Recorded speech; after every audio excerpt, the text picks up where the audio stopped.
Terlewat nak buat bisnes? Sebenarnya tak.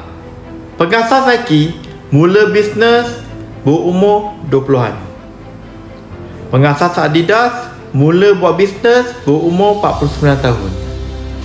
Pengasas McDonald mula berbisnes berumur 52 tahun. Dan pengasas KFC mula buat bisnes pada umur 63 tahun. Nampak tak? Tak pernah ada istilah terlambat untuk berjaya. Sebelum tu, sila follow, like dan share video ni supaya dapat manfaat kepada semua. Kalau nak fikir nanti, dulu atau belum masa, ingat, masa akan tetap berlalu sama ada anda mulakan atau tidak. Saya nak tunjukkan cara untuk anda mulakan perniagaan online bermula daripada rumah, tanpa perlu produk sendiri, tanpa perlu simpan stok. Nak tahu lebih lanjut lagi? Komen nak di ruang komen atau pergi profil Dennis. Masukkan maklumat anda, Dennis akan kontak anda dengan segera.